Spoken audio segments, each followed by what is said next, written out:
Samantala, para naman sa ating good news, bumaba ang presyo ng bigas sa ilang pamilihan sa Metro Manila.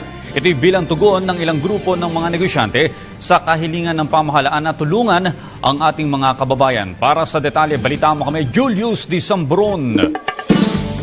Bumaba ng 3 piso kada kilo ang presyo ng commercial rice sa ilang pamilihan sa Camanava area kasunod ng anunsyo ng isang Rice Grain Confederation.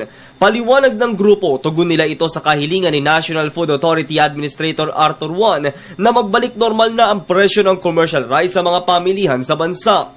Sa ngayon, nagkakahalaga ng 37 piso ang pinakamurang bigas na mabigas sa Bonifacio Market, lungsod ng Caloocan. Sabi ng mga retailer dito, nauna na silang nagbaba ng piso noong nakaraang linggo. Yung Red Dragon po, tsaka yung Labrador, halos lahat naman po sila bumaba po. Nasa magkano ibinaba? Piso po. Piso. Siguro po kasi marami na po yung nag-aano ngayong bigas na dumarating po.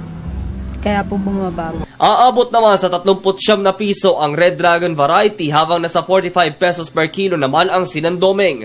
Bumaba naman sa 52 pesos ang halaga ng Jasmine rice. Tiniyak ng pamahalaan na mananatili sa 27 piso hanggang 32 piso ang presyo ng mga NFA rice na ibinebenta sa kada pamilihan dito sa Metro Manila. Pagtitiyak naman ng bagong administrasyon na National Food Authority na hindi mapupunta sa kamay ng mga hoarders at hindi magiging overpriced ang ibinebentang mga bigas sa kada pamilihan.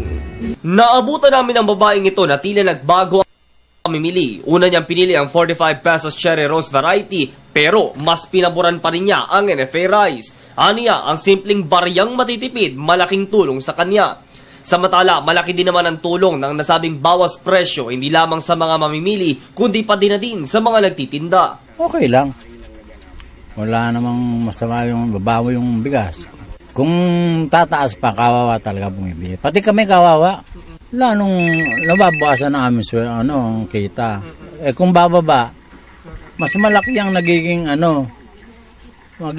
kita namin. Ayos na ayos sa amin yung pagbaba ng bigas kasi nga mas gusto ng customer yung mababa. Pagka kasi masyadong mataas, hindi na rin nila maabot. Kami naman, hirap din kami magbenta ng mataas na presyo. Kung ano po talaga yung benta namin, ganun lang po talaga. Kasi yun naman po talaga yung dapat para po sa mga taong bumibili. Epekto din po, parang naikukumpara din po kami dun sa iba na nag-overprice po. Ganun po. Kahit mababa ang presyo, tiniyak nilang maganda ang kalidad ng NFA rice na ibinebenta sa pamilihang merkado. At para makatulong sa taong bayan, nais din nilang maging NFA retailers. Dito na ilagay, hindi na rito sa malalaking kiskisan. Piliin po nila yung kahit mura, maganda naman po kasi yung NFA, maganda rin. Matatanda ang pumalo sa 40 hanggang 50 pesos depende sa klase ang presyo ng nasabing prime commodity. Para sa Telebisyon ng Bayan, ako si Julius Di Sambron.